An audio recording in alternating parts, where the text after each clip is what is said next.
tratar. Y ya habíamos comentado porque el calcio es un ion que no solamente es importante para la contracción muscular, sino que el calcio también funciona como un segundo mensajero. Y de hecho, la regulación del calcio libre en el citosol es muy estricta, es decir, prácticamente casi no hay calcio libre, el calcio está almacenado.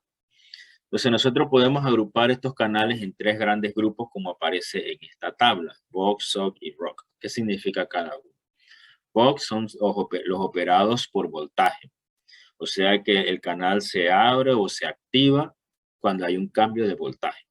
Y eso a su vez lo identificamos con letras L, T, N, P y Q. Los SOC son operados por variaciones del calcio intracelular. Una vez que el calcio intracelular disminuye, se activa ese canal y entra el calcio. Y en muchas células esto es cíclico. ¿Qué significa? Que dentro de la célula el calcio se libera en diferentes paquetes, vamos a llamarles así, en diferentes cantidades a lo largo del tiempo. Y cada vez que aumenta el calcio citosólico o cada vez que él disminuye, hay entrada de calcio de afuera y esto puede ser repetitivo. El último es el ROC, que son los operados por receptor. Allí hay un grupo grande que son todos los que trabajan los factores de crecimiento, también la endotelina, que es muy importante. Este es un esquema del canal de calcio, fíjense que es muy parecido al que vimos antes del sodio, nada más que este tiene una subunidad extracelular que es bien larga, ¿sí? La subunidad alfa de este canal es la que le da su operatividad. ¿Qué significa? Que si esa subunidad alfa sufre alguna mutación, el canal no funciona bien. También tiene su compuerta de voltaje y rápidamente vamos a ver los que son voltaje dependiente. La primera columna del cuadro nos dice cómo se llaman, la segunda cómo se activan y se desactivan o inactivan, y la tercera algunas aplicaciones. Los de tipo L, L significa o representa la palabra long lasting. Allí entran también los de DHP, la de hidropiridina. Long lasting, ¿a qué se refiere? A que la depolarización es fuerte y duradera en el tiempo. Y también la inactivación, que es lenta. Entonces, por eso decimos que él dura bastante. Porque como se inactiva lentamente, ellos son sensibles a la dihidropiridina y por eso también se les llama DHP. Típicamente ellos tienen un umbral alto. Cuando decimos umbral alto, ¿qué quiere decir? Que se requiere gran cantidad de energía para que se active ese canal. O sea, un cambio sustancial en el voltaje de membrana, por ejemplo. Cuando decimos cambio sustancial, puede ser de 10 milivoltios. ¿Okay? La N se refiere, igual que el P y el R, a aquel grupo de canales, estos tres, que funcionan en la liberación de neurotransmisor. ¿Qué quiere decir eso? Para que un neurotransmisor sea liberado, se requiere entrada de calcio a la célula o liberación de calcio. Entonces, estos tres canales funcionan exactamente en ese contexto, en la liberación de neurotransmisor. Fíjense que ahí también tenemos una fuerte despolarización y alto umbral. Todos estos que hemos visto anteriormente son muy diferentes a los T. Los T, que significa transient, son de bajo umbral. Se me olvidó decirle lo de las letras anteriormente, la N de neural y la P de Purkinje. Purkinje es el apellido de la persona que descubrió y estudió las células de Purkinje en corazón y lleva el nombre del señor. Y la R resistant, que son resistentes a ciertas drogas. Entonces, cuando los farmacólogos los estudiaron, vieron que eran resistentes a ciertas drogas que ellos casi siempre usan para este tipo de estudio y le pusieron así. Los de T son transitorios. ¿Okay? Estos son extremadamente importantes. Fíjense lo que dice allí. Lo puse allá abajo en negrita. Ellos funcionan en la acción rítmica en las células cardíacas y en las neuronas, muy especialmente en las células cardíacas que se encuentran en la aurícula derecha. ¿Por qué nos interesan esa de la aurícula derecha? Porque estas células están agrupadas formando lo que se conoce como un nodo. Y como están allá arriba en el atrio, le llamamos el nodo sinoatrial. Entonces, estas células tienen una actividad rítmica e intrínseca. ¿Eso qué significa? Rítmica significa que ellas se despolarizan a intervalos regulares de tiempo. Y intrínseca, ¿qué significa? Que ellas no requieren de un estímulo externo. Eso es algo muy importante. ¿Qué quiere decir? Que ellas se autoexcitan. Entonces, fíjense, su despolarización está cercana al ES. Entonces, si yo tengo el ES y tengo ese umbral de excitación bien cerca, significa que ellas son muy excitables. O sea que ellas son de bajo umbral, por eso lo dice allí. Pero fíjense que son diferentes a los anteriores. Los otros se inactivaban lentamente, estos se inactivan rápidamente. ¿Qué ventaja da eso? Acuérdense que cuando se inactiva es que regresamos al estado de reposo, eléctricamente hablando.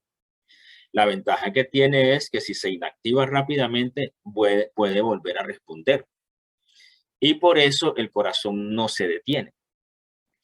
Si ustedes se dan cuenta, su corazón ahora mismo está contrayéndose. Entonces, esto que estamos hablando ahora son los eventos iónicos que pasan en la célula cardíaca.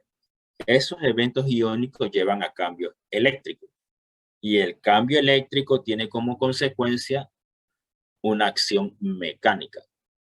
Entonces, hay una cosa que sí es cierta en este curso y también en los cursos de fisiología. El evento eléctrico siempre es previo al mecánico. Eso no lo podemos cambiar y eso es así. Entonces, en el caso del corazón, primero vienen los cambios eléctricos en las células nodales o estas células que tienen canales tipo T allá en el nodo sinoatrial, allá en la aurícula derecha. Y después, a consecuencia de eso, ¿verdad? Sale una señal eléctrica de la aurícula derecha que va por todo el corazón y entonces después tenemos la contracción. Entonces, ¿qué quiere decir? Que cada vez que usted toca aquí en su pecho o usted siente que hay una contracción cardíaca, ya todo esto que estamos hablando ya ocurrió. Y como ellos se inactivan rápidamente, ¿qué quiere decir? Que ellos vuelven entonces y están en capacidad de responder. Y eso sucede rápidamente a intervalos de tiempo. Como ese intervalo de tiempo es regular, significa que las contracciones van a ser regulares. Por ejemplo, si usted ahora mismo se toma el pulso y usted tiene 70 ciclos por minuto, quiere decir que estos eventos ocurrieron 70 veces en un minuto. Y eso dio como consecuencia que usted tuviera 70 sístoles en un minuto. Y de allí pasamos entonces a la parte fisiológica y a la parte fisiopatológica y a la parte clínica. Entonces allí ustedes van a encontrar los mecanismos normales de excitación del corazón, por ejemplo, cuando ustedes hacen ejercicio, cuando están en reposo, cuando duermen, etcétera. De allí vamos a encontrar enfermedades también, ya sea en el sistema de conducción, en el propio nodo, y de allí después vamos a derivar los tratamientos que ustedes van a usar con sus pacientes. Por eso tenemos una tercera columna, la aplicación clínica. Fíjese que en el tipo L se aplica, por ejemplo, en el tratamiento de la hipertensión, isquemia de miocardio, arritmias cardíacas y desórdenes vasospásticos. El que ocupa el principal lugar, los dos que ocupan el principal lugar allí son la hipertensión y las arritmias, ¿sí? Ya la parálisis periódica hipocalémica no es una enfermedad cardíaca, es una enfermedad sistémica que está relacionada con los canales de calcio. Entonces, fíjense, ahí hay un dato curioso. Le llamamos hipocalémica. ¿Qué entienden ustedes por hipocalémica? A ver, Ábrego, ¿qué es hipocalémico? Yandeli, Yandeli vino. Sí, profe. Ah, Calémico es potasio, baja concentración de potasio en la sangre. ajá, correctamente. Pero fíjate, el nombre es hipocalémica, pero estamos hablando de canales de calcio, ¿sí? Entonces, a veces las personas se enredan allí. La mutación ocurre en el gen que codifica el canal de potasio, pero, digo, el canal de calcio, pero en la enfermedad tenemos también hipocalemia. Y la hipocalemia muchas veces es la que predomina en el cuadro clínico. También existe la hipercalémica, ¿sí? Allá en el síndrome de Lambert-Eaton tenemos problemas en la liberación de neurotransmisor, especialmente acetilcolina, y en el último, tratamiento de angina de pecho y de la hipertensión. Allí también yo agregaría tratamiento de las arritmias, porque como tenemos problemas, especialmente, por ejemplo, los de tipo de bradicardia. ¿Bradicardia qué es, José Eduardo? Cuando o sea, el pulso el latido del corazón va muy lento. ¿Y de cuánto es eso? 5, 10, 12. Ay, Dios padre. Ok, es lo opuesto de taquicardia, pero no sabría decirle con números, prof. Ok, alguien que sepa de los números. María Menor Ábrego. a 60. De 60. Muy bien, menor de 60. ¿Sí? Entonces, hay que tener un rango normal siempre. El rango normal de frecuencia en reposo va de 60 a 100. Por debajo de 60 es bradicardia, por encima de 100 es taquicardia. Pregunto, Brian, ¿siempre que hay taquicardia es patológico? No, Brian, porque digamos que hay algo que nos sube un poco la adrenalina por alguna emoción, un estímulo, y eso te lleva a una frecuencia de más de 100, ¿sí? por un intervalo de tiempo. Pero si ya es Claro. como progresivo, si hay... O sea, que permanezcas en el tiempo y no haya ninguno de estos cambios y siempre sea de 100, que es el problema que yo tengo. Generalmente cuando usted se levanta en la mañana, ¿usted tiene el corazón acelerado o está más tranquilo, más suave, más lento? Tranquilo. Right. Bueno, dale, Yandeli. Está tranquilo. Está tranquilito, ¿verdad? Una frecuencia baja. Y si estás relajado y estás quietecito viendo televisión, todo relax, el corazón es más lento.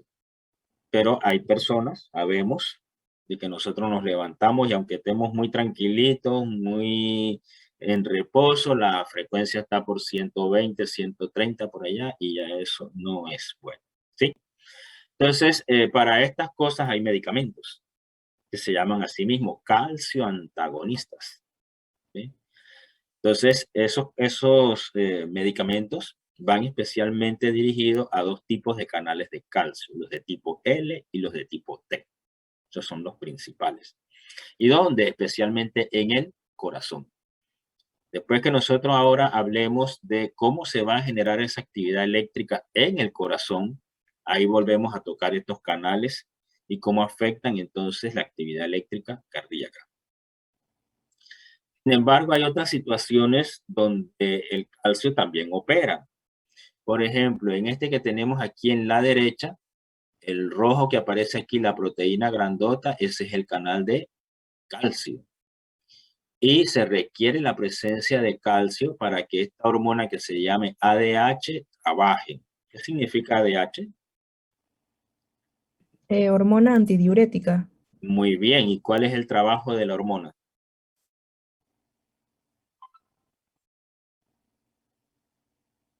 Creo que regula, no recuerdo muy bien, pero regula el agua en el organismo, algo así. Ok, pero mira el nombre de ella, antidiurética. O sea que es anti de la diuresis. Entonces, ¿qué es la diuresis?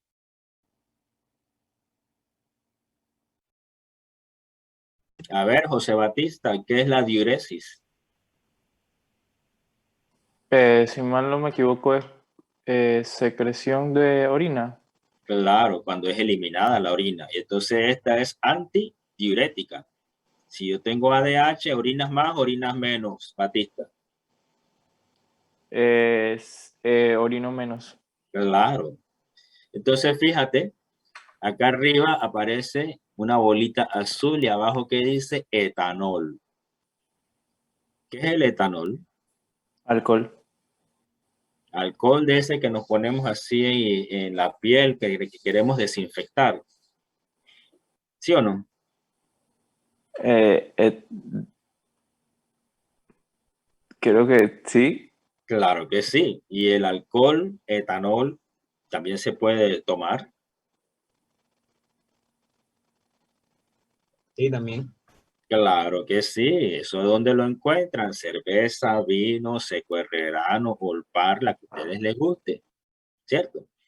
Nada más que el que venden para uso tópico, o sea, para frotarse en la piel, es un alcohol que ha sido desnaturalizado. Se combina con otras cosas y ese no debe tomarse. Pero el que viene en la cerveza, en el vino, todas esas cosas, ese sí se toma, ¿cierto? Entonces, fíjense qué nos dice la gráfica. El etanol, usted se toma su par de cervecitas y el etanol bloquea la actividad de este canal. Ahora yo tendría menos entrada de calcio, así que la ADH disminuye su función. Y si ella disminuye su función, ¿qué le pasa al flujo urinario? Aumenta. Aumenta. Entonces, ese es un hecho que algunas personas que toman cerveza lo conocen muy bien. No sé si alguno de ustedes en su vida ha tomado 2 o 3 cervecitas. Yo sí. Los demás, ninguno. Siempre. Eso siempre da ganas de orinar bastante. Claro, entonces ahora ya tú sabes que después de la segunda, tercera cerveza, que ya el nivel de alcohol, el alcohol ha subido, ADH baja, ya ella no hace su función como antes y en consecuencia la vejiga se llena más y más rápido y hay que eliminar ese contenido. ¿Sí? Entonces eso nada más para que ustedes vean que no solamente es en la biofísica, en la electricidad, sino que el calcio funciona en muchas otras cosas. Aquí a la izquierda lo que tenemos es el canal de calcio tipo L que promueve cambios en la contracción del músculo liso. El músculo liso lo encontramos en los vasos sanguíneos. ¿Sí? Entonces, ¿qué sucede? Por ejemplo, nosotros, me incluyo yo en ese grupo, los que somos hipertensos y tenemos cierta edad, cuando uno pasa de cierta edad, la elasticidad de esa pared del vaso que hace así, ¿verdad? Se vasodilata o se vasocontrae, esa elasticidad disminuye. Entonces, si disminuye la elasticidad de la pared del vaso, es más rígida. Y si la pared es más rígida, se genera mayor presión. Por eso ustedes en sus pacientes, ¿verdad? Desde el punto de vista físico que estamos hablando ahora, los pacientes de la tercera edad de ustedes no se extrañen que tengan la presión alta. Y es por este hecho, porque con la edad se pierde la elasticidad de la pared del vaso. Ahora, si usted da un calcio antagonista, ahora esa relajación, ¿verdad? Se puede potenciar. ¿Por qué? Porque el calcio participa en la contracción. Pero no solamente eso, sino también en la liberación de una sustancia que se conoce como óxido nítrico, que en realidad es la que regula el tono vascular. Entonces, variando las cantidades de óxido nítrico, es que va a cambiar la relajación.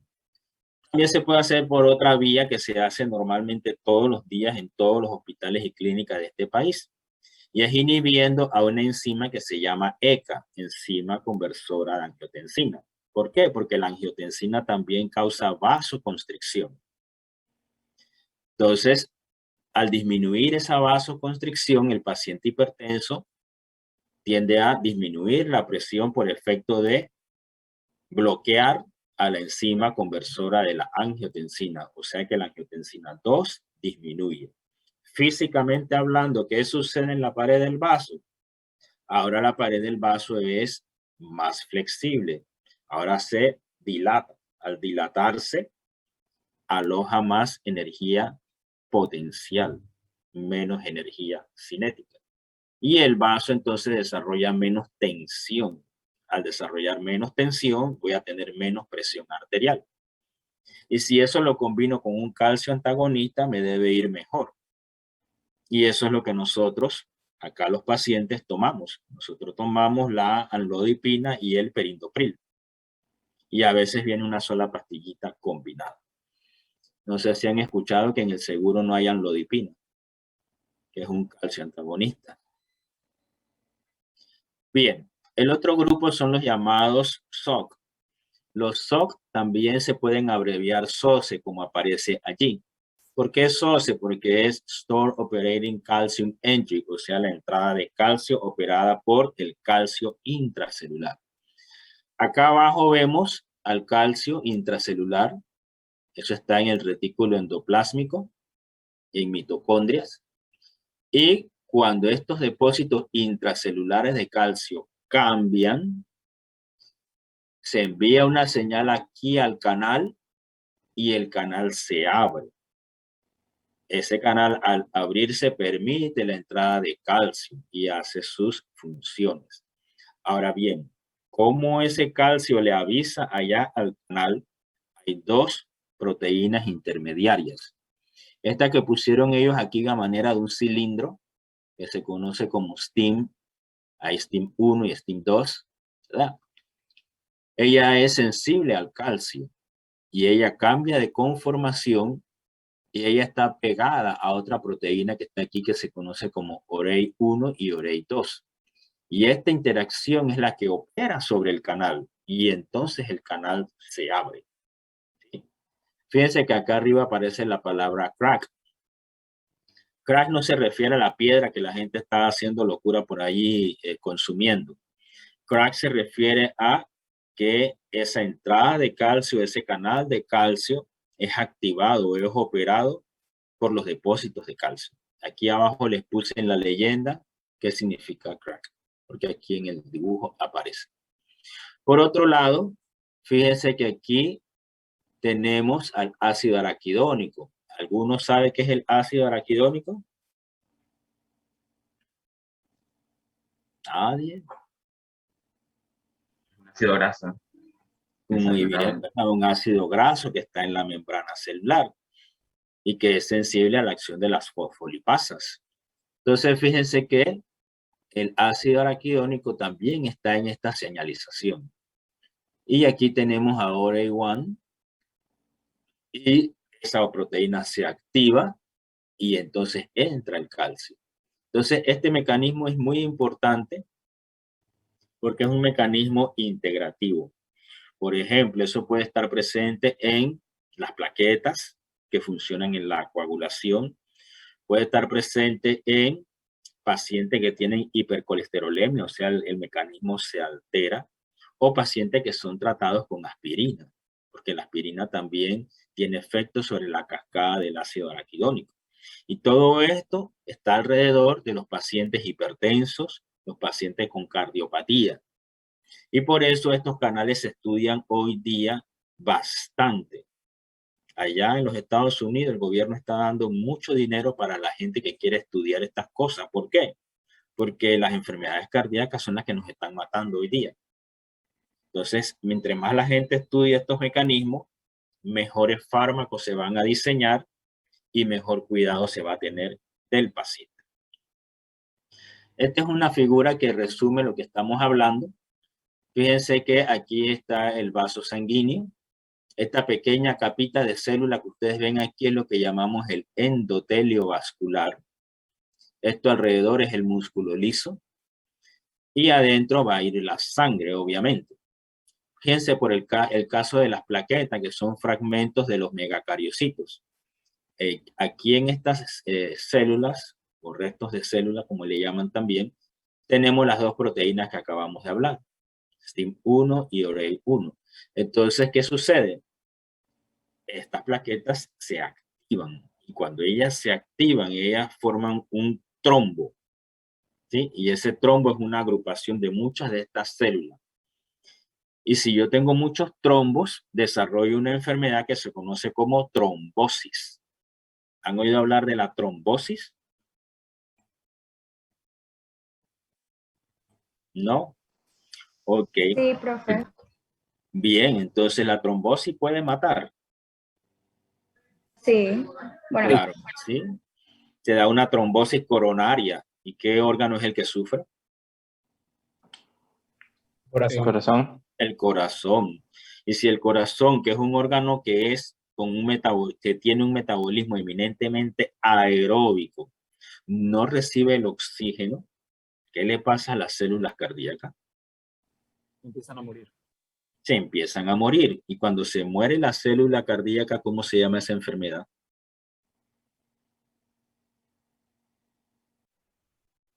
Infarto. Entonces, cuando las células se mueren, eso se conoce como infarto. Y si son células miocárdicas, le llamamos infarto de miocardio. ¿Se dieron cuenta que en estos días murió el comediante Juan Bravo? Sí. Él murió de un infarto. Entonces, probablemente, hasta que se haga la autopsia, si es que se la hacen, él desarrolló este tipo de problema que estamos hablando, ¿sí? Y así hay muchísima gente. También ustedes van a usar medicamentos que bloqueen esta actividad que estamos hablando cuando hacen cirugías, porque el hecho de hacer la cirugía activa a este sistema. Entonces ustedes necesitan bloquearlo. Pero no le van a dar al paciente calcio antagonista, le van a dar aspirina, porque la aspirina bloquea la acción de la ciclooxigenasa. Y esa está en la cascada del ácido araquidónico. ¿Se acuerdan que vimos en la diapositiva anterior? Así que por esa vía también se puede tratar al paciente. Por otro lado, fíjense que aquí le ponen algunas celulitas que le llamamos glóbulos blancos. Estas células forman parte del sistema inmune, pero también regulan la inflamación. Y lo vemos en el caso de la COVID. En esta enfermedad, el virus también genera una respuesta inmune en los pacientes, pero es una respuesta a veces exagerada de las citocinas y se produce un cuadro inflamatorio muy extendido, muy profundo, muy serio que puede llevar al paciente a la muerte. Y todos estos mecanismos están mediados por este tipo de canales que llamamos canales de calcio operados por depósitos intracelulares. Esto nada más son un par de ejemplos para que ustedes vean la importancia médica que tienen estas cosas. Bien, hay otro grupo de canales que son operados por ligandos. Recuerden que los ligandos pueden ser endógenos o exógenos. Endógenos, neurotransmisores, hormonas. Exógenos pueden ser los medicamentos, las drogas. ¿Ok? Nosotros vamos a tener una sesión completa de todos estos receptores y neurotransmisores, bueno, de los más importantes. Así que no vamos a ahondar mucho en esta parte porque tenemos un capítulo especialmente para eso. Allá vamos a hablar de la acetilcolina, la adrenalina, el glutamato, el GABA, serotonina, dopamina, etc. ¿Okay? Pero sí recordar y siempre tener presente que hay dos grandes mecanismos, a pesar de que son ligando dependientes. Unos son ionotrópicos, que es el de la izquierda, y otros son metabotrópicos, que es el de la derecha. Metabotrópicos, acuérdense que están acoplados a reacciones metabólicas, especialmente a la cascada de la proteína G. Se genera un segundo mensajero, que es el que lleva y hace operativo el canal. En el primer caso, si son ionotrópicos, el mismo receptor es el canal. También hay otra familia de receptores que es grande, que son los canales de calcio del tipo TRP. TRP significa Transient Receptor Potential. ¿Por qué se le llama así? Porque esos canales primero fueron descubiertos allá en la mosquita de la fruta. ¿Algunos recuerdan cómo se llama esa mosca de la fruta, el nombre científico? Drosophila melanogaster. Esa misma. Entonces eso se vio o se estudió primero allá en la mosquita, en el aparato visual de la mosca. Por eso tiene el nombre ese de receptor transitorio, del potencial transitorio en el receptor. Pero después se vio que no solamente había en la mosca o en los invertebrados, incluso se vio que había en vertebrados y mejor todavía cuando se encontró en el hombre. Entonces nosotros tenemos esos receptores y eso ha explicado muchas cosas en los humanos. También tenemos los llamados ENAC. Aquí se me movió un poco el fondo de esta cajita de texto en el que ustedes tienen allá en la plataforma. No está así corrido. A mí se me corrió porque traté de meter otra figura aquí. Y también tenemos los canales de potasio 2P. Estos son operados mecánicamente o pueden ser operados por diversos mecanismos. Entonces, eso los agrupamos y le llamamos canales polimodales. Fíjense en este caso, aquí tenemos que hay una matriz extracelular y aquí están los iones. Este es el caso del ENAC, que es un canal epitelial de sodio-calcio. Aquí están los iones y él puede entrar por aquí. Las células epiteliales son células de revestimiento, pero también la encontramos, por ejemplo, allá en el riñón, lo encontramos en los vasos sanguíneos, etc. ¿Okay? De todos esos, quizás los más estudiados son los TRP, o los más llamativos, vamos a decir así, los que están de moda. Los TRP son 7, pero dentro de esos 7 hay varios subtipos. Ustedes no se tienen que aprender los subtipos. Eso es mucha cosa para ustedes. Pero por lo menos que recuerden que son canales de calcio, que son canales polimodales, es decir, pueden ser estimulados por diferentes tipos de estímulos. Ahí están lo que significa cada letra: la A de anquidina, la C de clásico o canónico, la M de melastatina, la ML de mucolipina, la PP de policistina, la V de vaniloide y la N de no mecanorreceptor. ¿Ok? ¿Por qué son importantes? Bien, yo no sé si ustedes recordarán de su curso previo la vía endocítica, la vía de los lisosomas. Eso lo estudiaron, ¿no? ¿No? El tráfico de las vesículas en la vía endocítica. Tampoco. Sí, lo estudiamos. Ok. Entonces, ese tráfico de esas vesículas endocíticas está controlado, está regulado por canales TRP. Entonces, TRP no solamente está allá en la membrana celular, también lo tenemos en la membrana de las organelas. Y el caso típico es de las vesículas endocíticas. Y eso puede determinar la ruta que va a seguir esa vesícula. ¿Ok? Aquí lo tenemos en un esquema, ¿verdad? Aquí está cerrado y en presencia de un segundo mensajero, él se puede abrir. En este caso, el IP3, por ejemplo. Entonces, el estímulo hizo que aumentaran los niveles de la acción de la fosfolipasa C. Se generó diacilglicerol y el IP3. El IP3, a su vez, puede operar sobre el canal y aumentar la entrada de calcio. ¿Sí? Eso es si hay un estímulo eléctrico, pero puede ser químico, puede ser mecánico. Ahora vamos a ver por qué. Fíjense los diferentes estímulos: temperatura, tacto, dolor, osmolaridad, gusto, feromonas, etc. Entonces, como ustedes ven, casi la mayoría o todas de las que están allí, todo ese tipo de estímulos, están operando sobre neuronas sensoriales. Nosotros sentimos los olores, percibimos los sonidos, sentimos el sabor, somos sensibles a la temperatura, al dolor, etc. Entonces, estos canales nos explican eso, porque ellos son sensibles a este tipo de estímulo. Claro, no todos. Por ejemplo, si yo regreso aquí, yo voy a encontrar que algunos vaniloides son sensibles a la temperatura y otros no. Entonces, cada uno de ellos dentro de sus subtipos van a tener mayor sensibilidad a cada uno de estos estímulos. ¿A dónde vamos? Que antes de que se descubriera que esto estaba presente en los humanos, por ejemplo, en los tiempos que yo estudié, a nosotros nos decían, bueno, el sujeto toca algo caliente y esa temperatura estimula a la neurona sensorial. Eso genera un impulso nervioso que llega entonces a la médula espinal, sube al cerebro y entonces la persona se da cuenta que el objeto está caliente. Pero en realidad lo que sucede es que cuando el sujeto toca algo caliente con la mano, debajo de la piel están las terminales nerviosas de los nervios sensoriales, y esas terminales nerviosas son axones, que son extensiones de la neurona. Y en la membrana de ese axón es donde tenemos a estos canales TRP. Entonces el verdadero sensor es el canal. El canal es el que es sensible a la temperatura.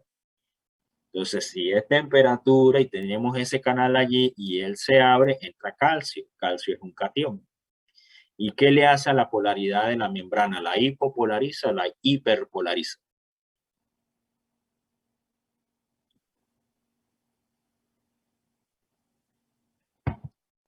A ver, Raúl Díaz, ¿qué pasa cuando entra el calcio? Hay depolarización, hipopolarización, hiperpolarización. ¿Qué dice Raúl?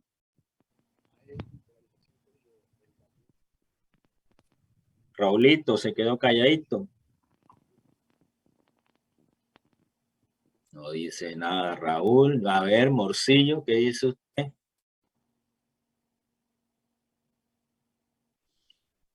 Despolarización, profe. Hay despolarización. Hay despolarización, claro. Si entra sodio, también va a haber despolarización, ¿sí? Y eso entonces hace que se genere la señal nerviosa que va a viajar por el sistema, ¿ok? Bien, vamos con los canales de cloro. Nosotros hablamos antes de que nos interesaban 4 iones: calcio, sodio, cloro y potasio, ¿ok? Los canales de cloro, ahí los tenemos, es el mismo cuadro que ustedes tienen en el libro, así que no tienen que copiar porque ya eso está en el libro, ¿verdad? Son alrededor de 6 a 7 canales de cloro. Sin embargo, los 2 que más nos interesan a nosotros para efectos de este curso son los que vamos a tener en tejido excitable, como el tejido muscular. Ahí tenemos los de tipo 1. Fíjense que hay ahí como función el voltaje de estabilización. ¿Qué significa eso? ¿Se acuerdan que en aquella diapositiva decía la importancia del cloro es porque estabiliza el BM? El BM es el voltaje de membrana, ese es el voltaje de reposo. Entonces, eso es lo que hace este canal. Este canal permite que entre el cloro a la célula gana más cargas negativas y lo normal es que el interior sea negativo. Por eso decimos que contribuye. ¿Okay? El segundo que vemos allí, que está prácticamente en todas las células, es importante porque regula el volumen de la célula, ¿sí? Entonces, la célula es capaz de movilizar lo que llamamos osmolitos, es decir, sustancias que pueden mover agua. El cloro es una de ellas. El cloro tiene poder osmótico, ¿sí? Entonces, no es la sustancia osmóticamente más importante en nuestro cuerpo, porque la que tiene mayor poder osmótico es el sodio. Pero el cloro, el bicarbonato también son capaces de mover agua y por eso participa en la regulación del volumen, ¿sí? Además tenemos transportadores de cloro que son capaces de llevar hidrógeno o son capaces de ir con el potasio o son capaces de ir con 2 otros iones, es decir, entran 3 iones a la célula. Eso lo vamos a ver bien allá en el túbulo renal y todo aquello. ¿Y por qué son importantes allá? Porque allá tenemos sustancias que operan sobre esos transportadores y modifican el flujo urinario. Usted tiene un paciente que tiene exceso de líquido, que tiene presión arterial alta, usted le puede dar lo que llamamos un diurético. Y esos diuréticos trabajan entonces a través de manipulación química, ¿verdad? De el transporte de sodio o movimiento de sodio, potasio y de cloro. Y eso lo encontramos allá en un lugar que se conoce como las asas de Henle, que después ustedes lo van a estudiar. Así que en ese contexto los canales de cloro son interesantes. ¿Ok? Los demás Lo podemos obviar, pero siempre recuerden por lo menos el tipo 1 y el tipo 2. Aquí tenemos un ejemplo, ¿verdad? Fíjense que aquí está el canal de cloro 1 entrando y saliendo. Eso va a depender también, por ejemplo, de los niveles de ATP. Los niveles de ATP dependen también de la actividad metabólica de la célula. Esta es una célula muscular. Entonces, si la célula muscular está en mucha actividad, genera mucho ácido láctico, puede entonces bloquear ese movimiento de cloro. O si genera mucho hidrogenión, puede entonces estimular este mecanismo. Entonces, fíjense que las cosas no están aisladas.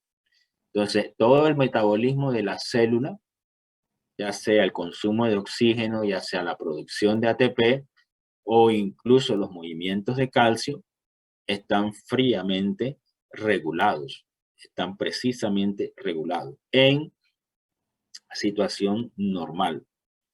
Cuando esta regulación se pierde, viene o se inicia el proceso fisiopatológico. Es decir, el paciente de ustedes comienza a desarrollar una enfermedad. Si ustedes logran hacer el diagnóstico adecuado, pueden dar el tratamiento recomendado y aliviar el problema del paciente. Claro, ustedes no son dioses. Va a haber cierto número de pacientes con que, bueno, ustedes o no saben lo que tiene o el tratamiento no les resulta, etc. ¿Okay? ¿Eso a qué nos lleva? Eso nos lleva a una palabra clave que se conoce como canalopatía. Cuando ustedes ven el sufijo patía, significa enfermedad. Y el prefijo nos dice de qué, ¿sí? Por ejemplo, vamos a poner la palabra cardiopatía. El prefijo nos dice que es cardio, el corazón. Patía nos dice que es enfermedad, así que es una enfermedad cardíaca. Acá son enfermedades atribuidas a los canales iónicos, ¿sí? Por ejemplo, miren el caso aquí. En el caso del potasio, tenemos las ataxias. ¿Ataxias qué es? Son problemas de la marcha. La persona no puede moverse bien. Fíjense que allí lo tenemos asociado al potasio. También tenemos problemas de calcio. También tenemos ataxias y tenemos también problemas cerebelosos. ¿Okay? El cerebelo es una estructura que regula el equilibrio. Fíjense que la epilepsia es una enfermedad muy, no generalizada, pero no es que sea rara, ¿verdad?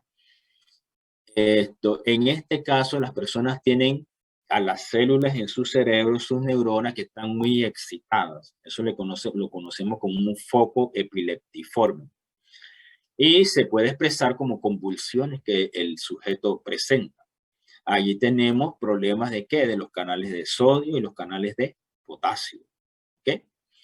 La parálisis periódica ya habíamos adelantado que puede ser hipercalémica o puede ser hipocalémica, asociadas con canales de calcio y algunas con canales de sodio. Le llamamos hipocalémica, le llamamos hipercalémica, pero es porque se puede subir o se puede bajar el potasio sérico. Pero la génesis está en mutaciones de los genes que están codificando la información para canales de sodio y canales de calcio principalmente. Luego tenemos las miotonías, que son problemas musculares, ¿verdad? Y al final dicen las sorderas. Ahí la tenemos con canales de potasio. Fíjense que después vamos a ver que el potasio se hace muy importante para que el aparato auditivo, ¿verdad?, sea capaz de captar los sonidos. Eso lo vamos a estudiar nosotros aquí también. Pero ya adelantamos que hay sorderas que están determinadas por mutaciones de los genes que codifican estos canales de potasio. Así que ahora el término canalopatía ahora tiene mucho sentido después que se ha desarrollado la biología molecular y la secuenciación y todo aquello. Hace un tiempo atrás tampoco se hablaba, por ejemplo, de la endoteliopatía. La gente antes pensaba que el endotelio vascular, esa parte de adentro de los vasos sanguíneos, eso estaba allí y ya, no hacía más nada. Después se descubrió que era el sitio de producción del óxido nítrico, que se encarga de promover la relajación de los vasos sanguíneos. Y se fue viendo de que habían otras muchas sustancias que venían de allí y que prácticamente el endotelio casi era como si fuera otro órgano. Y entonces comenzaron a asociarlo con enfermedades y de ahí se vio que habían patologías asociadas a trastornos del endotelio. Así que se acuñó la palabra endoteliopatía, para que ustedes vean cómo se va enriqueciendo el vocabulario de ustedes. Bien, entramos entonces en capítulo 2. Si no hay pregunta, pregunten lo que quiera del 1.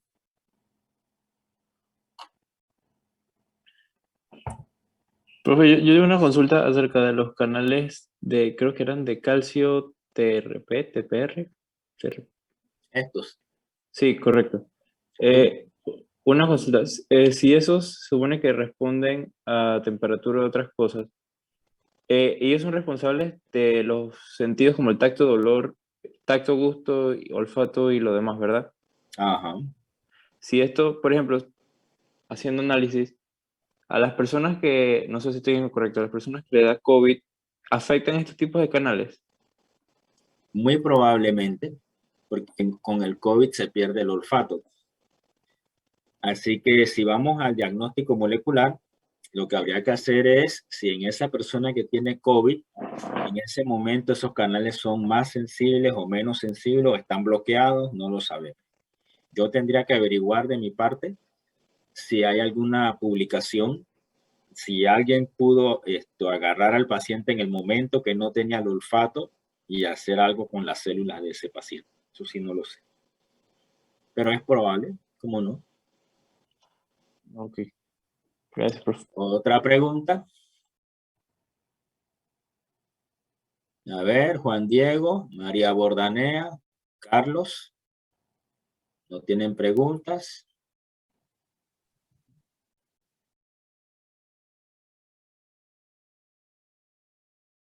Mm,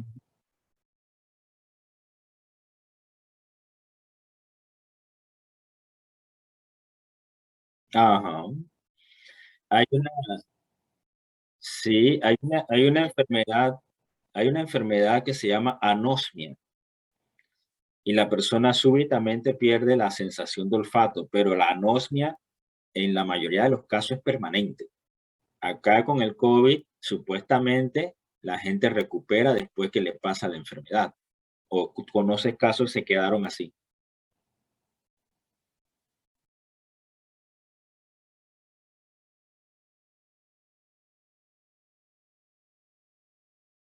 Wow, eso está interesante, sería bueno estudiarlo.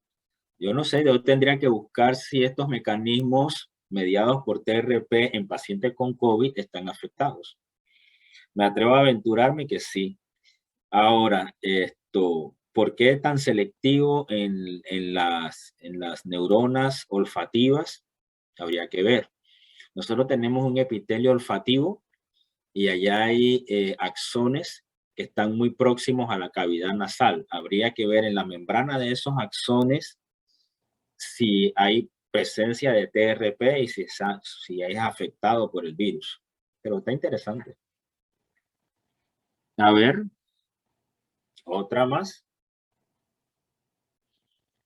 Ok, si no hay pregunta, comenzamos con equilibrio iónico y biopotenciales. Ok, desde el capítulo 2 del libro.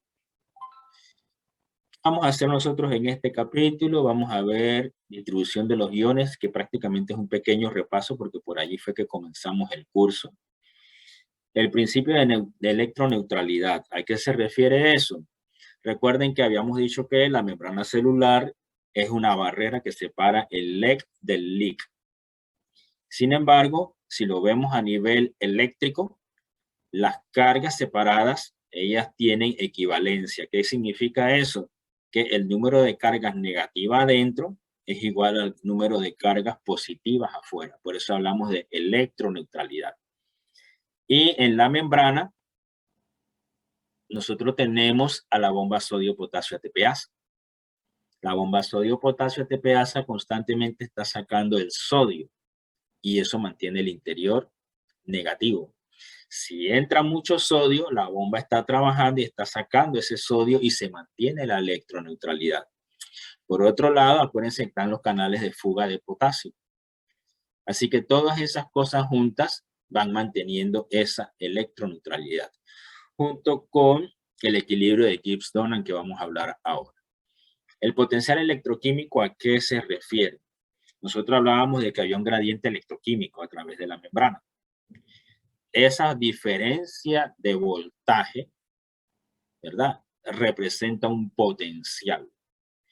Entonces, esa diferencia o potencial, a su vez, representa capacidad de hacer trabajo por la célula. ¿El trabajo en qué consiste? En mover iones, ya sea hacia adentro o hacia afuera. Ese potencial de membrana, nosotros lo podemos medir directamente o podemos calcularlo matemáticamente. Y para calcularlo matemáticamente tenemos esa ecuación que es la ecuación de Nernst que vamos a ver ahora. Vamos a ver los diferentes tipos de potenciales y las técnicas de estudio. ¿Ok? Eso es lo que vamos a ver en este capítulo. A manera de repaso, este dibujito, recuerden que normalmente hay mucho sodio afuera, hay mucho calcio afuera, pero en situación de reposo estos canales están cerrados. Por lo tanto, los cationes mencionados no entran a la célula. Eso a su vez genera un potencial grande. Es decir, el sodio tiene fuerte tendencia a entrar, el calcio tiene fuerte tendencia a entrar, pero no lo hace. ¿Y qué sucede? Que cuando el canal se activa o se abre, ese ion entra rápidamente y en buena cantidad, pero en poco tiempo. Así que aunque el canal se abra por unos milisegundos, ese tiempo es suficiente para que la polaridad de la membrana cambie. Habíamos hablado también de que tenemos mucho potasio adentro. El potasio sale a través de unos canales que son canales de fuga, pero también tenemos al cloro, que es un anión y tiene tendencia a entrar. Esto no lo pierdan de vista porque esto lo vamos a seguir manejando durante un par de semanas. ¿Ok? Pero se los traje aquí de nuevo para repasarlo. ¿Cómo se estudian los canales iónicos y los biopotenciales que estamos hablando? Bien, la historia comenzó hace mucho tiempo atrás, en el siglo XVIII,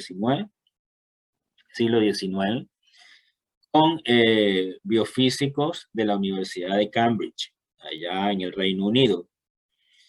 Ellos se pusieron a pensar en cómo funcionaba el corazón, cómo funcionaba el cerebro, y ellos decían, bueno, para que el cerebro pueda controlar el cuerpo, debe mandar una señal eléctrica a esa parte del cuerpo. Por ejemplo, ustedes quieren mover el pie derecho. Ustedes dan la orden y el pie derecho se mueve, ¿cierto? ¿Esa respuesta del pie es inmediata o eso es al día siguiente que el pie se mueve? Inmediata. Inmediata. Usted quiere escribir una palabra. Entonces la mano tiene que agarrar el bolígrafo y tiene que escribir. Esa acción es inmediata que usted va escuchando y va escribiendo, o usted escuchó un día y al día siguiente escribe. Inmediato. Eso es inmediato. ¿Qué quiere decir?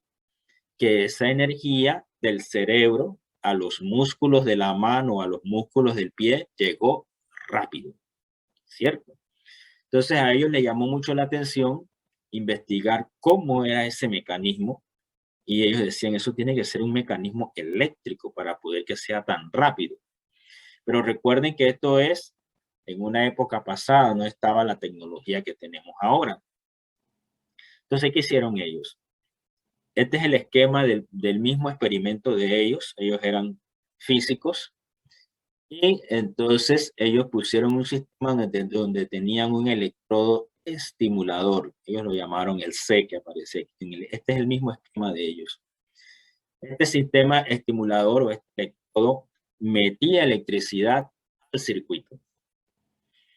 Además de eso, pusieron un sistema amplificador de las señales para visualizar, y tenían un electrodo que registraba la diferencia de voltaje a través del circuito, ¿sí? Entonces, era un circuito donde había una corriente de entrada, una corriente de salida, un tiempo que se demoraba la corriente en pasar por allí y una diferencia de voltaje que se iba a dar.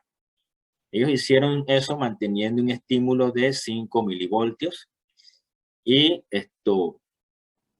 viendo los cambios que pasaban a través de ese nervio o de ese cable, porque ellos iniciaron sus experimentos con sistemas no biológicos, partiendo de que en la biología iba a suceder algo muy parecido a lo que pasaba en un cable de cobre, por ejemplo.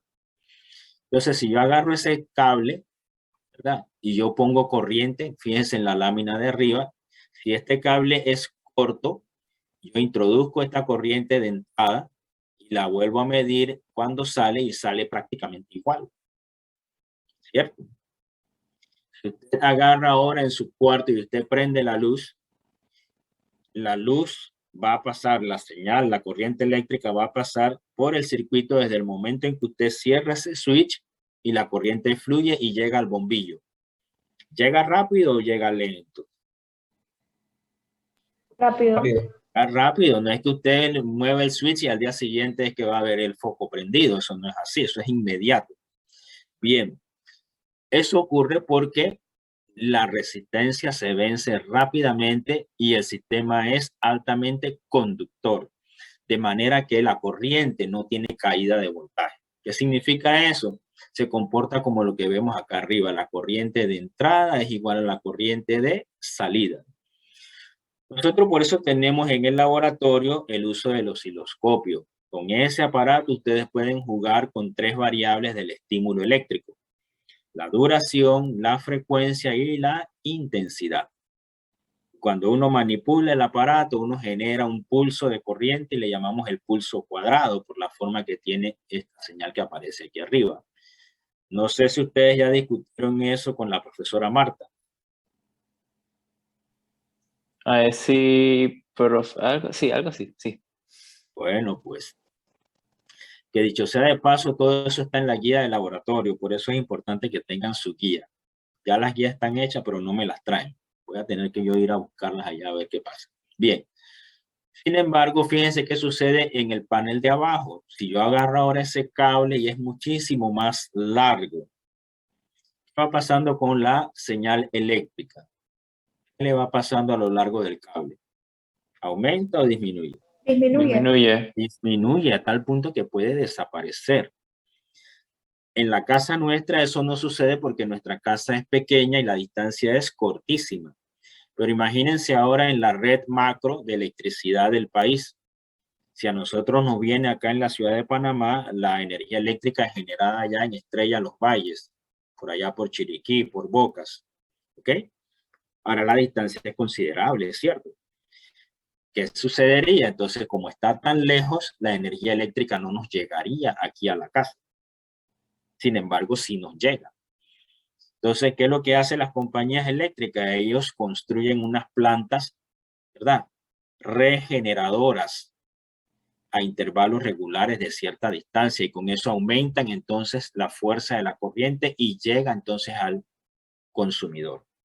No sé si ustedes han visto esos patios donde hay un montón de aparatos ahí metidos. Por aquí, por el lado de la USMA, frente a los Libertadores, por allá hay un patio de ellos que tiene un montón de aparatos. ¿No lo han visto? ¿Alguno que pase por allí? Sí, pero Entonces allí hay uno, por allá por Villalobos hay otro, por acá por San Pedro hay otro y así por varias partes de la ciudad están estos patios que se encargan entonces de levantar esa corriente y que todo el mundo le llegue a su casa. Para efectos de la distancia de Chiriquí a Panamá, hay 2, 3 estaciones bien grandes. Una queda por aquí por Llano Sánchez en Coclé, la otra está más allá. Y esas lo que hacen es que la corriente nuevamente aumente y nos pueda llegar a nosotros la señal. Bien, ¿qué decían ellos? Bueno, pero entonces el cuerpo humano no tiene estos cables de cobre. El cuerpo humano lo que tiene son nervios. Entonces, imagínense ustedes ahora, si el cerebro genera esa señal eléctrica, una célula ya en el cerebro, y usted quiere mover el pie, ¿sí? Yo no he visto las estaturas de ustedes, pero me imagino si Alejandro mide 1,90 m, esa distancia, Alejandro, si tú mides 1,90 m, sería muy grande para una célula, de allá de la cabeza hasta el pie. Si hablamos de términos pequeños, sí, es una Para la distancia larga. célula Para sería una distancia monstruosa, ¿cierto? Y entonces nos pasaría como en el caso este de que a lo largo de ese nervio la señal se perdería, ¿cierto? Porque es inmensamente grande para una célula. Pero la realidad es que tú puedes mover el pie. ¿Qué quiere decir? Que el comando de acá de tu cerebro llegó a tu pie. No se perdió la señal en el camino. Entonces ellos decían, pero ¿cómo sucede esto? Entonces pueden ser electrones entonces los que se muevan. No es factible porque los electrones no andan libres por allí. Así que tienen que ser algo que tenga carga y que sea mucho más grande. Y esos son los iones. Entonces ellos decían, bueno, entonces vámonos por esta ruta. Y comenzaron entonces a estudiar qué podían hacer ellos biológicamente para replicar este experimento que hicieron con cosas que son no vivas, ¿ok? Para ver entonces qué era lo que pasaba. Entonces, en su experimento, esta caja que está acá arriba representa la caja donde tenían el tejido. ¿Qué tejido usaron? Usaron axones. Entonces, montaron el axón aquí, pero no es un axón cualquiera. Acuérdense que era una época lejana. Había que usar cosas grandes. ¿Qué hicieron? Buscaron calamares. Los calamares prestan la casualidad de que tienen unos axones gigantes. Entonces, estos calamares con estos axones gigantes se podían manipular y se podían hacer experimentos. Entonces, ellos hicieron lo mismo que decía el diagrama. ¿Qué hicieron ellos? Ellos metieron corriente. Había una corriente de entrada, había una corriente de salida, había un sistema amplificador que fue el que dijimos antes. Y recogieron la respuesta. Entonces, aquí abajo aparece la respuesta que ellos recogieron. ¿Sí? Entonces, fíjense que esto no les dio el pulso cuadrado. Entonces, ellos esperaban que fuera un pulso cuadrado. Y ese experimento se repitió muchísimas veces, ya dentro del siglo XX, y siempre se obtuvo ese tipo de respuesta, y no salía un pulso cuadrado. Entonces ellos dicen, algo está pasando en los sistemas biológicos que es diferente a un alambre de cobre, y que nos da esta forma de la onda. Cuando se pusieron a pensar, esta forma de la onda lo que indica es que estos tejidos, que estas células, que estas membranas tienen la propiedad que se llama capacitancia. ¿Recuerdan que les pregunté eso hace un par de días? Y que bien contestaron ustedes, la cantidad de cargas que se almacenan. Pero esas cargas son necesarias para que se desarrolle cierto voltaje. Entonces ellos concluyeron que esta partecita de la curva que está aquí está representando precisamente eso. Está representando esa deflexión que la carga se está quedando almacenada en el tejido. Por muy poquito que sea, pero lo está haciendo. Entonces concluyeron de que en estos sistemas biológicos hay capacitancia, hay cargas que se almacenan. Número uno. Número dos, que en efecto estos nervios conducen electricidad. Acuérdense que estamos en los inicios de estos estudios, ahora lo sabemos muy bien. Entonces concluyeron que estos axones conducen la electricidad, pero también que pueden almacenar cargas. Y algo muy importante es que obedecen a la ley de Ohm. Entonces ya con estas tres cosas en mano, nada más era cuestión de desarrollar mejores técnicas y comprobar bioquímicamente qué componente de la membrana celular era la que hacía que hubiese capacitancia o hacía que el axón fuera un conductor de la electricidad. ¿Sí? Después hicieron otros experimentos y fíjense que compararon las curvas. Esta curva que tenemos acá arriba, ¿verdad? se parecía mucho a lo que ellos habían encontrado, este de aquí abajo también. Entonces ellos le llamaron a esto la constante de tiempo y eso representaba la capacitancia. Siempre que tenían esa pequeña curva era porque se depositaba algo en el circuito. Eso lo compararon después con un circuito estándar, ¿verdad? Que se usan en los laboratorios de electricidad, que probablemente ustedes ya estudiaron en la secundaria, es lo que llamamos el circuito RC, que lo tengo aquí dibujado pequeñito. En el circuito RC, esto que ustedes ven aquí como zigzag, es la resistencia. Y acá tenemos el capacitor, por eso le llamamos circuito RC. Tiene una resistencia, tiene un capacitor. Aquí está la batería o la fuente de poder y aquí hay un switch. Entonces, cuando se pasa corriente por este sistema, se obtiene una curva muy parecida a la que ellos habían encontrado en el sistema biológico. Se veía que se tomaba cierto tiempo para que ese capacitor cargara y después se desarrollara cierto voltaje. Entonces, esa carga que acepta el capacitor es lo que nosotros nombramos como, con una unidad que conocemos como faradios. Y eso hace que el potencial pueda cambiar. Claro, el faradio se usa para cosas macro. Si hablamos de la célula, tenemos que hablar de picofaradios, porque son cosas muy pequeñitas. ¿Ok? Entonces, siguiendo con el estudio de ese axón, ya ellos habían descubierto que el axón tiene una cubierta que aparece aquí en rojo. ¿Algunos saben qué cubierta es esa que cubre a los axones? Mielina. La mielina, muy bien. ¿Y eso qué es? ¿Lípido, proteína o carbohidrato? Lípido. Lípido, muy bien. Y Sí. los lípidos tienen propiedades, Lípido. ¿verdad?, aislantes, pero también pueden tener capacitancia. Entonces ellos dijeron, bingo, ¿qué quiere decir? Que en la membrana quizás también haya lípidos que almacenen las cargas y no sabemos. Entonces lo que vieron en el axón es que la corriente saltaba de un punto al otro.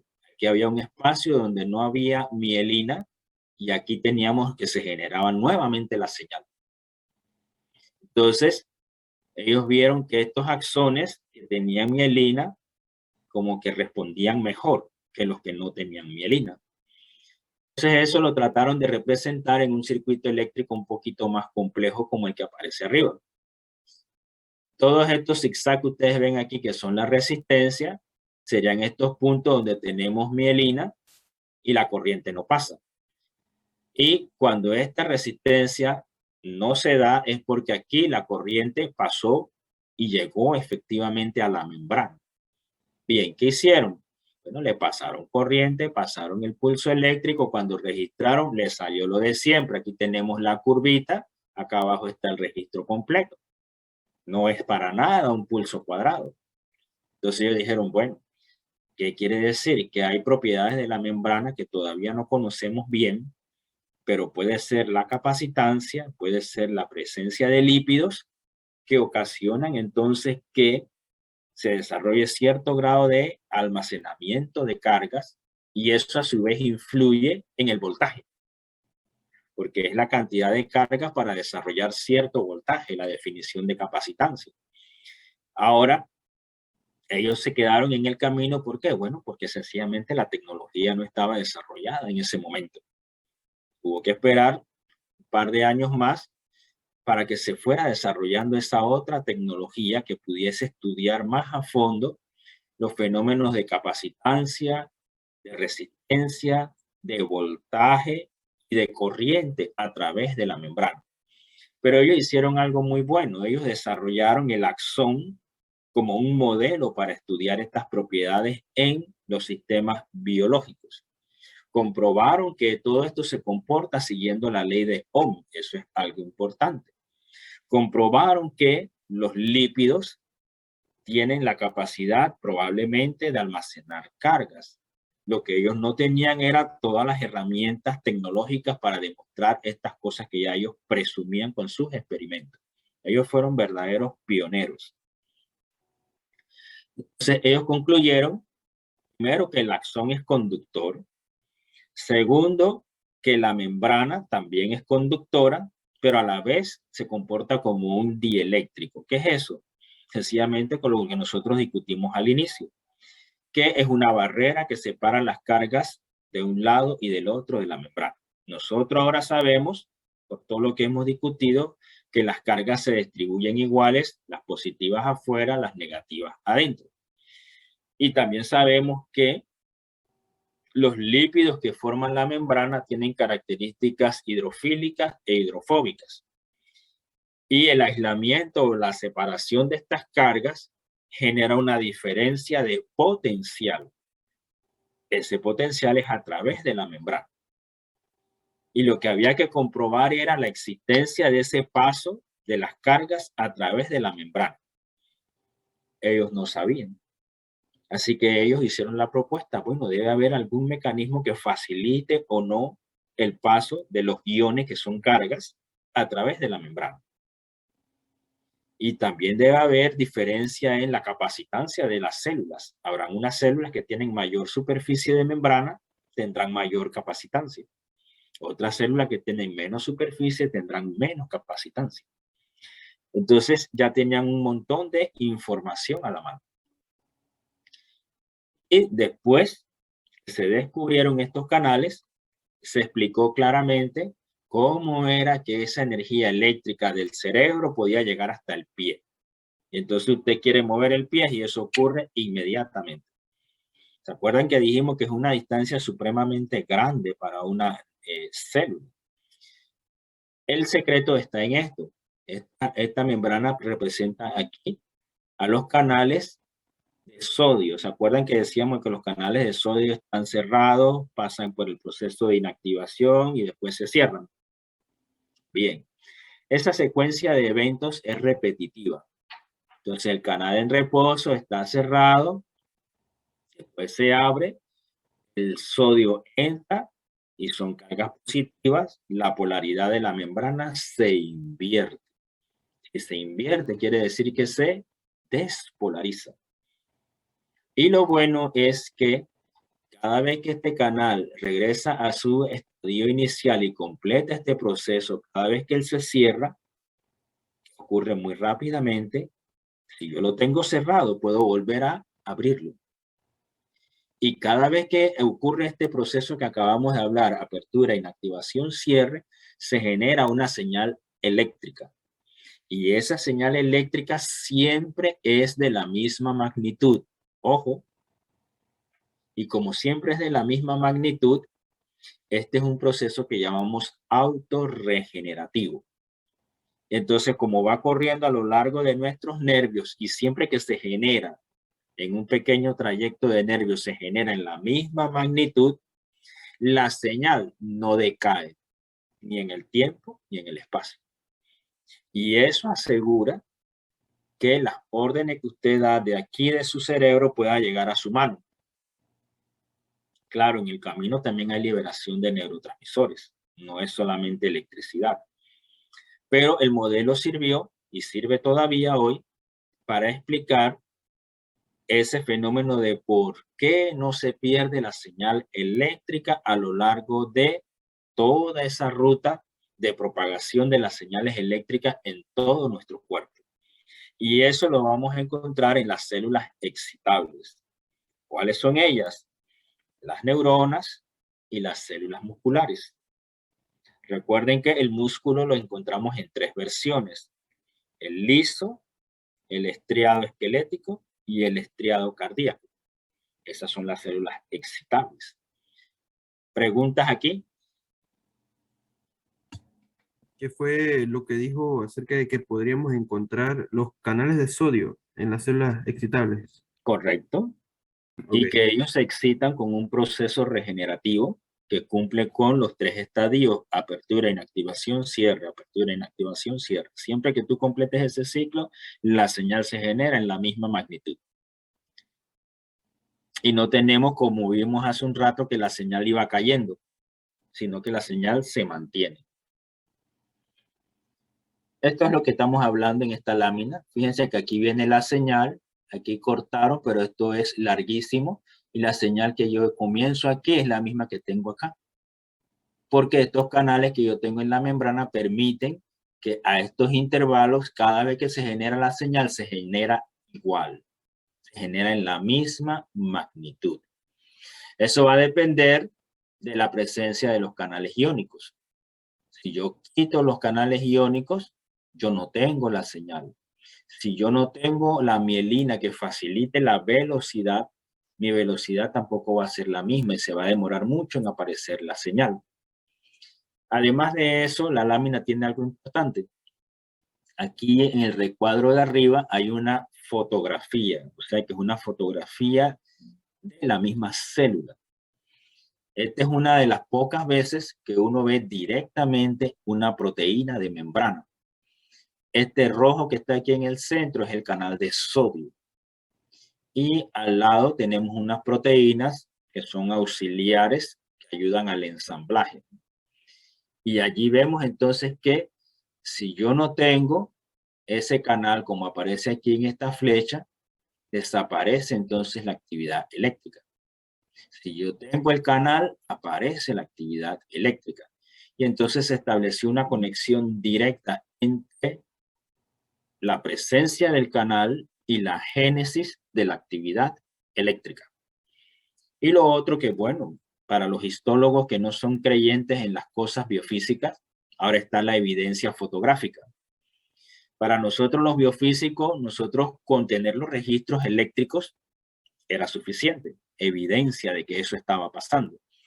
Pero los histólogos no, los histólogos son los que estudian tejidos y células. Ustedes van a dar histología el otro semestre. Entonces ellos decían, bueno, hasta que yo no lo vea, no lo creo. Pero ya ahora lo vieron, así que ahora lo creen. Y eso acabó la diatriba que había entre los biofísicos y los histólogos. Esto es parte de la secuencia de cosas que se habían estudiado antes. Entonces, el principio sigue siendo vigente. ¿Cómo es? Yo pongo un electrodo adentro de la célula y pongo otro electrodo fuera de la célula. Y yo puedo medir con estos dos electrodos la diferencia de potencial entre el LIC que está aquí adentro y el LEC que está acá afuera. Si el canal se abre, va a haber un cambio de potencial de membrana y eso se puede registrar ya sea con un osciloscopio o ya sea con un polígrafo y eso se va a ver en una gráfica corriente versus tiempo. O sea, la corriente eléctrica que pasó por aquí yo la puedo medir. Y después vamos a ver que hay otra técnica todavía un poquito más refinada, pero en esencia eso es. Aquí arriba el circuito fue modificado, las resistencias ahora son reemplazadas por la presencia de los canales iónicos, canal de sodio, canal de potasio, etc. Si el canal se abre, disminuye la resistencia. Si el canal se cierra, aumenta la resistencia.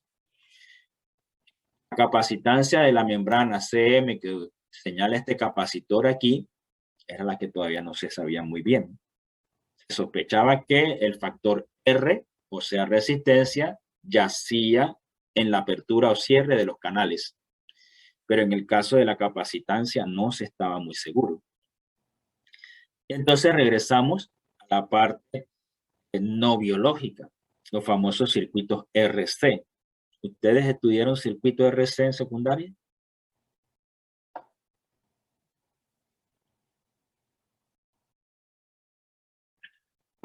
¿Nadie? Ok. Bien, el circuito RC debe su nombre a la presencia de una resistencia y un capacitor. ¿Sí? Es un circuito que es muy básico y se usa para estudiar el tiempo de carga de ese circuito, que va a depender de cuánta carga se almacene en el capacitor y va a depender de la magnitud de la resistencia al paso de la corriente. Y eso va a determinar un tiempo, y ese tiempo nos habla entonces de qué tan importante puede ser el desempeño de ese circuito en mantener la corriente fluyendo. A ese tiempo le llamamos la constante de tiempo. Y se sabe que es el resultado del producto de la resistencia por la capacitancia. Esto en los circuitos no biológicos. Lo aplicamos al circuito biológico, la R y la C tenemos que ponerle la letra M. La letra M ¿de quién es? De la membrana celular. Entonces, la constante de tiempo en la célula va a depender de la resistencia de la membrana por la capacitancia de la membrana. Ahora que ya sabemos los lípidos de membrana, las proteínas de membrana y todo aquello que ya ustedes se saben como agua, ¿verdad? Ahora sí podemos hacer inferencias más precisas. Esta proteína grandota que está aquí es el canal iónico. Si el canal se abre, decíamos que el ion va a moverse a través de ese canal y por lo tanto la resistencia RM está disminuida. Si el canal está cerrado, aumenta la resistencia al paso de la corriente, que son los iones. Y la capacitancia, ya se ha demostrado de que las cabezas y las colas de los ácidos grasos pueden almacenar cargas. Es decir, la membrana celular tiene función de capacitor, puede almacenar carga. Y el almacenamiento de esa carga está en función de la extensión de la membrana. Es decir, entre mayor sea la extensión, la superficie de la membrana, se va a almacenar más cargas. Si tenemos una célula que tiene poca extensión, tendrá poca capacitancia. Entonces, dependiendo del tipo de célula, cada célula va a tener su constante de tiempo o cada célula va a tener su propia capacitancia. Y esa capacitancia va a estar en función de la superficie de la membrana. ¿Okay? ¿Cómo se estudia eso hoy en día? Hoy en día tenemos una técnica que se conoce como patch clamp. Ya esto es lo que está actual, 2021. Llegamos a lo nuevo. También le llaman el control del potencial de parche de membrana. También le llaman pinzamiento de membrana. Tiene varios nombres. En inglés se usa patch clamp y hay mucha gente en español usa la palabra patch clamp. Patch es un pedazo. Clamp significa mantener, fijar en un momento dado. Entonces, esta técnica es la que se está usando ahora. En esta técnica, ¿qué se hace? Aquí tenemos la célula aislada y con un micromanipulador, así como si fuera el micrométrico del microscopio, uno acerca una pipeta y la posa sobre la superficie de la membrana, de la célula. Y ejerce una succión. Cuando usted ejerce una succión, ahora la célula queda fija a la pipeta. Y la fijación es tan buena y tan fuerte que tiene una resistencia constante. Es decir, la resistencia no cambia. Y ahora lo que se hace es entonces que se aplica la ley de Ohm. Ahí se las escribí de nuevo. La ley de Ohm, la corriente varía directamente con el voltaje e inversamente con la resistencia. Pero ahora, a través de este proceso, hemos hecho que la resistencia a través de la interfase entre membrana y pipeta sea constante. Entonces yo puedo eliminar de la ecuación la R, porque es constante, no varía. Así que me queda que corriente es igual a voltaje. Nosotros sabemos que no son exactamente iguales, se pueden equiparar en este sistema de registro. Y el amplificador que uno tiene allí en el experimento tiene un botoncito que usted mueve a la izquierda corriente y a la derecha voltaje. Así que usted puede medir en una célula la corriente que está pasando por esos canales o puede medir el voltaje que tiene la membrana en ese momento. Lo mismo que también puede fijar el voltaje de la membrana. Una vez que usted la tiene fija, hay otro botoncito con el que usted mueve allí y usted pone el número que usted quiere para que esa membrana tenga ese voltaje. Esa pipeta no es una pipeta cualquiera. Esa pipeta adentro tiene un pequeño alambrito que es el electrodo. Y ese electrodo va a ser sensible a los cambios de potencial entre el líquido que está contenido en la pipeta y el líquido intracelular.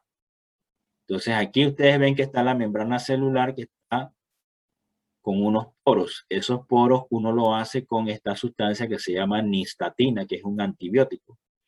Y eso hace que usted pueda saber lo que está pasando adentro del citoplasma en la membrana cuando la célula es expuesta a una solución que se encuentra en la pipeta. Entonces, en la pipeta usted puede poner medicamentos.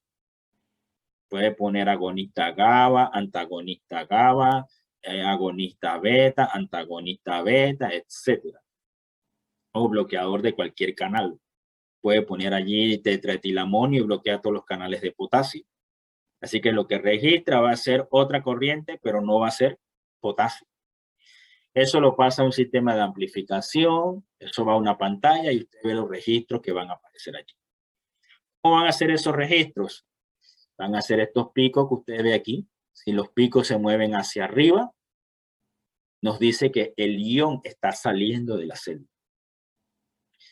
Por el contrario, si la curva se va hacia abajo, nos dice que el ion está entrando a la célula. Lo que es difícil saber es cuál es ese ion, porque yo nada más estoy viendo son los cambios de corriente. Bien, habíamos comentado que el canal más abundante en la membrana es el de potasio. Así que efectivamente estas son corrientes de potasio. Y el potasio va hacia afuera y esto va hacia arriba. Hacia arriba significa hacia afuera. Ahora, esto sucede varias veces. ¿Por qué? Porque este canal de potasio en particular es dependiente de los niveles intracelulares de calcio. Entonces, cada vez que allá cambia el nivel del calcio, se va a registrar aquí un piquito. Vuelve y cambia el calcio, otro más y así sucesivamente. Si yo veo esta lámina acá, la de abajo, yo sé que hay un ion que está entrando. Lo que no sé es si va a ser sodio o va a ser calcio. Entonces, para eso hay un estudio de morfología de ondas. Si la onda, por ejemplo, voy a tratar de dibujarla por aquí, viene por aquí y hace así, ese es un canal de sodio, que es muy diferente a la negra que está aquí. La negra comienza lentamente, no llega tan lejos y después va bajando lentamente. Y ese es un movimiento de calcio. El de sodio es mucho más rápido y termina mucho más rápido. ¿Ok?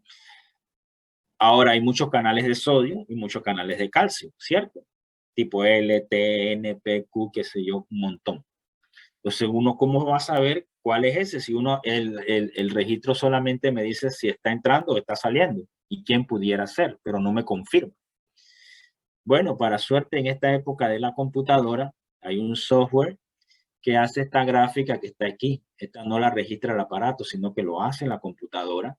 Es una gráfica de corriente versus voltaje. Y traza entonces en ese tipo de célula cómo es esa relación de corriente-voltaje. Es como si usted le tomara una foto a esa célula, pero es una foto de la actividad eléctrica de la célula. Y ya hay gente experta que solamente con mirar dice, ese es un canal de calcio TRP, no sé cuál. No, ese es un canal de calcio tipo L. ¿Cómo lo saben? Bueno, porque de tanto verlo, ellos saben que tiene una pendiente y saben, por ejemplo, que se corta aquí en el punto 1, en el eje vertical, y se corta por aquí más o menos como en unos 70, menos 70 milivoltios en el eje horizontal. Entonces, sabiendo la pendiente de la curva, sabiendo la intersección de los ejes X, Y, se determina qué canal es. Y por si fuera poco, después se tiñe la proteína con anticuerpos fluorescentes. Y la tercera fase de comprobación es a través de drogas. Viene la parte farmacológica. Y ya teniendo evidencia en las tres áreas, la biofísica, la inmunológica, la farmacológica, entonces se concluye que es determinado canal. Y ustedes dirán, bueno, pero ¿por qué tanto enredo y por qué tanta cosa? Bueno, vamos a suponer que es un canal y a la vez un receptor de GABA. GABA es un neurotransmisor inhibidor. Y ustedes van a utilizar drogas que actúan sobre ese receptor de GABA. Entonces ustedes tienen que tener cierto grado de seguridad de que eso no le va a hacer daño al paciente o que la droga es efectiva. Entonces se hacen todos estos estudios a nivel celular que demoran un montón de tiempo, 3, 4, 5 años.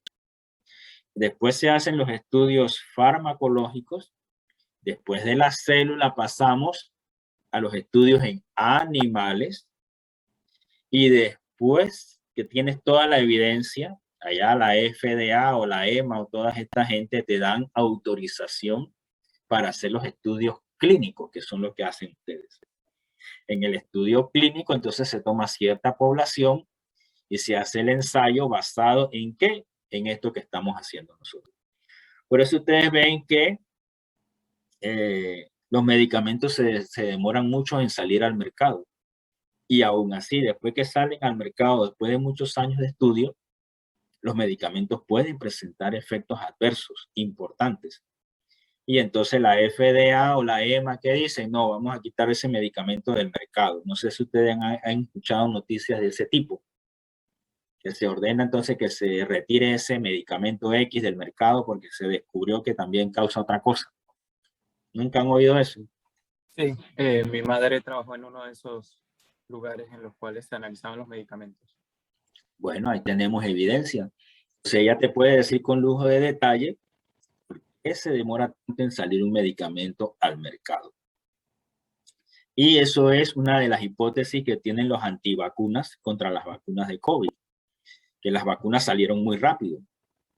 Ellos lo que no saben es que ya la gente venía trabajando en esas vacunas desde antes de la pandemia.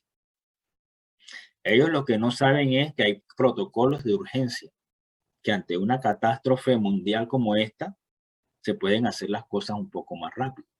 Ellos lo que no saben es el tipo de tecnología que se está utilizando ahora, que es mucho más avanzada que la que se usaban hace 20 y 30 años atrás. Y bueno, forma parte de las teorías de conspiración que ojalá no los hayan contaminado a ustedes. ¿Preguntas de todo esto que hemos hablado? Las que quieran. ¿Aló? ¿Nadie? Por ahora no, profe. Ok. Este nada más es un close-up. Aquí en celeste es la pared de la pipeta. Y aquí en amarillo está el pedacito de membrana.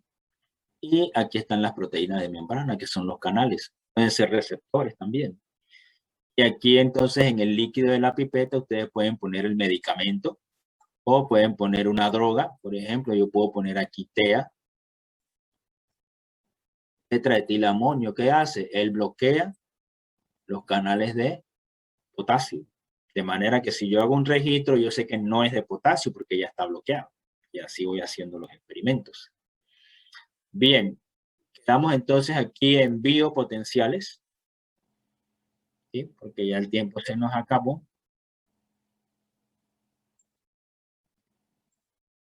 Voy a poner aquí una señal para acordarme y no estar con el problema de que después no me acuerdo por dónde vamos.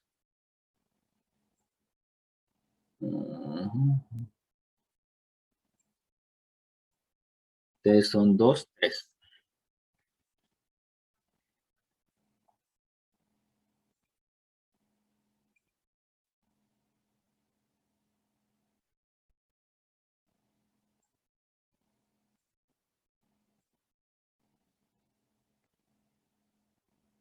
Ok, entonces en la próxima clase seguimos con potencial de membrana, potencial local, potencial umbral, potencial de acción.